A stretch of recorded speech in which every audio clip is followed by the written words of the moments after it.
America, ये रूस। इसीलिए ना दोनों में झगड़ा होता है। तो जापान ने कहा एक काम करते हैं, अमेरिका के कुछ जहाज मार के गिरा देते हैं। 1 महीना का टारगेट दिया गया, कहा गया कि जब अमेरिका को तबाह कर देना है। अमेरिका कह रहा है कि काहे मारा रे, अमेरिका गुस्सियाया, अपने इंजीनियरों को कहा ये सुन रहे सब इंजीनियर, बड़का बम बनाओ, 10 साल बाद बदला लेंगे, लेकिन बदला लेंगे। अब 5 साल पहले ही बमवा बना के तैयार कर दिया वहां का अमेरिका। तब अमेरिका गया यहां से उड़ाया। जापान जो था विश्व युद्ध में, अमेरिका जापान से कोई दुश्मनी ही नहीं थी। अमेरिका और जापान में कोई दुश्मनी नहीं थी, बट पृथ्वी तो गोल है, तो गोल पृथ्वी की वजह से ये एरिया जाके टच होगा किस एरिया से, इस एरिया से, तो ऑटोमेटिक जापान किसके करीब आ जाएगा, अमेरिका के करीब आ जाएगा। अब आप देखिए, हम वही वाला नक्शा लगाते थे जिसमें दोनों करीब थे।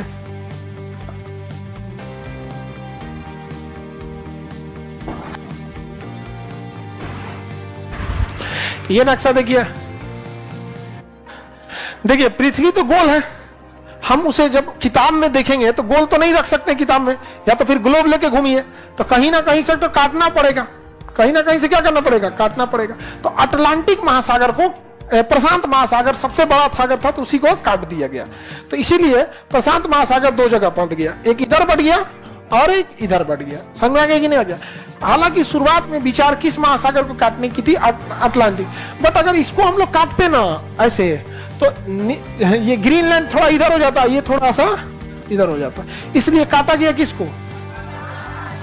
और देखिए ये हम किसको काट दिए, अटलांटिक को। कौन महासागर है, ये अफ्रीका। अब देखिए भारत यहाँ है, ये दिखा भारत, इंडिया हो गया, ठीक है। ये कौन हो गया, जापान। ये सागर कौन सागर, प्रशांत महासागर। ये अमेरिका कौन जगह है, ये रूस, ये अमेरिका।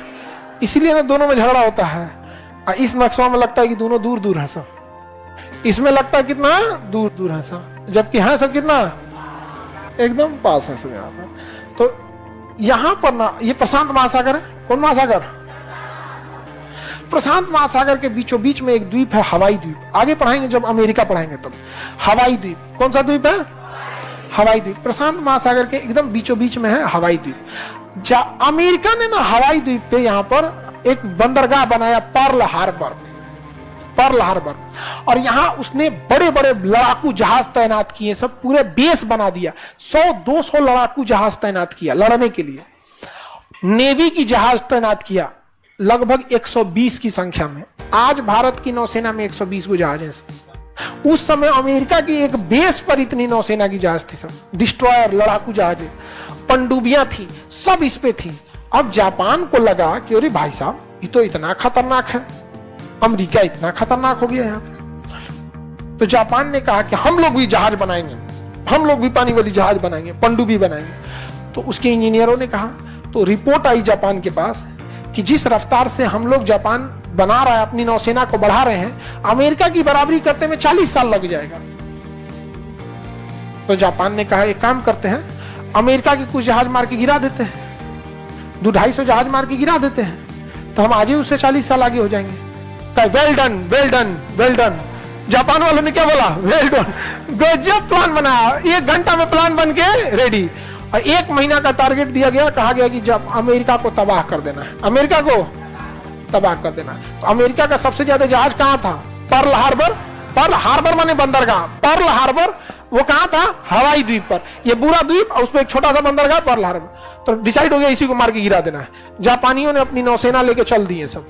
अमेरिका से कोई झगड़ा नहीं है, कोई कुछ नहीं है, कोई विवाद नहीं है। जैसे हम लोग का अभी मान के चलिए ब्राजील से कोई दुश्मनी है, कल को पता चला कि भारत ने ब्राजील पे परमाणु बम मार दिया, पूरा लेके जापान चल गया पर्ल हार्बर पे। इन लोगों को कुछ आते पता नहीं है। और जापान में ना यहाँ पे लड़ाकू जहाजें उड़ान भरी, और सबको फिक्स था कि कौन जहाज जाएगी और किस जहाज पे बम गिराएगी। धड़ाधड़ सुबह 7 बजे से बम गिराना चालू किया सर, और 10 बजते बजते पूरा पर्ल हार्बर तबाह कर दिया सर, खत्म हो गया, पूरा तबाह कर दिया पर्ल हार्बर। अमेरिका कह रहा है कि काहे मारा रे। तो जापान ने कहा कि तुम इतना आगे निकल गए थे, हमारा इंजीनियर कह रहा है तुम्हारी बराबरी करने में 40 साल लगेगा। हम आजे तुमसे 40 साल आगे निकल, मार के गिरा दिए, तुम्हारी नौसेना खत्म। तो अमेरिका ने कहा तुम्हें इसकी कीमत चुकानी पड़ेगी। तो वहां के राजा तो हीरो ही तो कहा, I doesn't consider America is an important country. उन्होंने कहा अमेरिका को हम इतना इंपॉर्टेंट थोड़ी समझते हैं। और ये पूरा एरिया चाइना ने कब्जा कर दिया। ये पूरा एरिया किसने कब्जा कर लिया? जापान। अंडमान निकोबार भी कब्जा कर लिया, जापान ने कब्जा कर लिया यहाँ। तो सुभाष चंद्र बोस जापान से जाके दोस्ती कर लिए, कहे कि आप काहे मारने आइएगा, आप इधर बिजी रहिए, हमको हथियार दीजिए, हम मारते हैं अंग्रेजों को। तो सुभाष चंद्र बोस ने किसको मारा?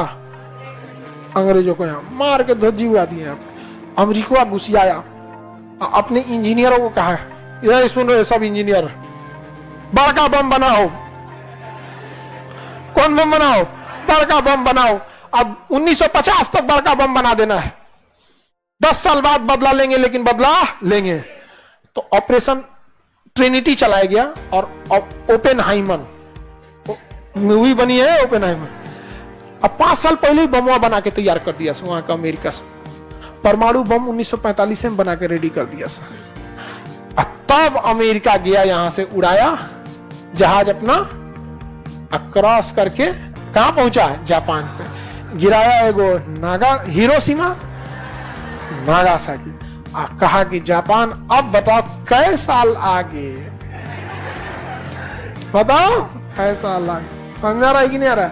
जापान कम खतरनाक थे सही जापान वाले, हाँ बहुत ज्यादा खतरनाक। जापान, चाइना, ये सब हालांकि भारत के लिए अच्छा है तो अच्छा है, भारत के लिए खराब है तो खराब है। इंटरनेशनल लेवल में हम इंडिविजुअल का क्या ही मतलब बनता।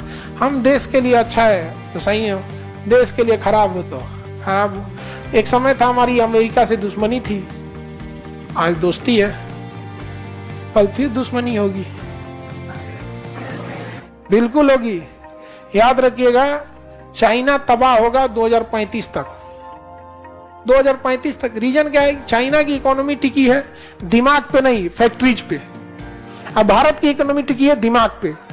हमारे यहाँ फैक्ट्री कौन सी है? सब दिमाग से चला रहा है। कोई सॉफ्टवेयर बना रहा है, कोई जैसे हम लोग पढ़ा रहे हैं, लोग नहीं समझ, इंजीनियर, सॉफ्टवेयर इंजीनियर प्रोग्राम बना रहा है। हमारे यहाँ कोई कारखाना और खाना, उसकी इकोनॉमी टिकी किसके? कारखाने पे। हमारे यहाँ भी कारखाना लग सकता है, दिमाग चेंज होगा क्या? और हमारे देश के लोग इंग्लिश बोलने में काफी इजीली होते हैं, किसी जगह पे एडजस्ट हो जाते हैं। खाना पीना हमारे साथ किसी को कोई ऐतराज नहीं होता है। चाइनीज सबके साथ बोलते हैं ऐसा, क्या समझ में नहीं आता है? खाते हैं ऐसा, क्या आदमी को डर लगता है यार किसी दिन मेरी तबीयत खराब रही तो कोई हम ही को निपटा दिया सब, तो बहुत दिक्कत होता है यहाँ पे। खा जाएंगे सब, क्या पता वहां पे जिंदा केकड़ा खाते हैं, जिंदा। चाइना का कल्चर है, वहां जिंदा चीजें खाई जाती हैं। यहाँ पे चूहा का बच्चा जो होता है ना, टोमेटो सॉस में लगा के जिंदा खाता है सब। ऑक्टोपस जिंदा खाता है सब। अरे मत पूछिएगा, हमारा एक दोस्त, उसका ब्याह चाइना में हो गया, मतलब वो चाइना में ही सेटल हो गया। पहले उसके पिताजी नेपाल में सेटल थे, लेदर का बिजनेस था, वो बिजनेस को और बढ़ाया, चाइना गया, धीरे धीरे चाइना में सेटल हो गया। उसकी पत्नी खाती है यही सब, ये नहीं खाता है। ये तरीका कितना खराब लगेगा। ये जब पहला बार ससुराल गया था ना, तो बिलार भूज के दिया था सब, और उसका मुंहवा नहीं भीजा था सब। वहां का कल्चर था कि पूरा शरीरवा भेज देगा सब तेल में, अब मुंहवा नहीं भेजेगा। ऐसे तेल लगे कि मुंहवा पकड़ के झान देगा सब, निकाल प्लेट, मुंहवा नहीं भूजेगा सब। वहां भी देखिएगा ना, पूरा ना ये मगरमच्छ भूज देगा सब, अब मुंहवा नहीं भूजेगा सब। तो वहां का इस टाइप का कल्चर है वहां पे। तो दामाद की इज्जत में बिलार भूज के परेशान रहता है खान पीन को लेकर। अब बाकी वो कहता है कि देखो यहाँ के शादी ब्याह में और इंडिया के शादी ब्याह में अंतर ये है, यहाँ कोई तू में किचकिच नहीं होता है कि 4 को कपड़ा लाए तो 2 को अपनी बहनिया को दे दिए खाली, हाँ हमरा नहीं दिए, ननद। हमारे यहाँ ये सब चीज होता है कि नहीं होता है? अगर आप लोग का ब्याह हो गया और अपनी पत्नी के सामने बहन को ज्यादा कपड़ा दिला दिए, 4 को बहन को दिला दिए, 2 को पत्नी को दिलाए, नागासाकी, हिरोशिमा, फुकुशिमा नहीं समझा? बहुत हो जाता है यहाँ पे, नहीं हो जाता है ये सब चीज का थोड़ा सा यहाँ पे। तो वहां ये सब चीजें नहीं है। चाइना वहां पे अपना वहां वर्किंग कल्चर है। यहाँ पे किसी को दिक्कत? तो बताइए जापान ने किस पे बम गिराया था? जापान ने तो गिराया था पर्ल हार्बर पे, उसी के जवाब में इस जापान पे क्या मार दिया गया? परमाणु।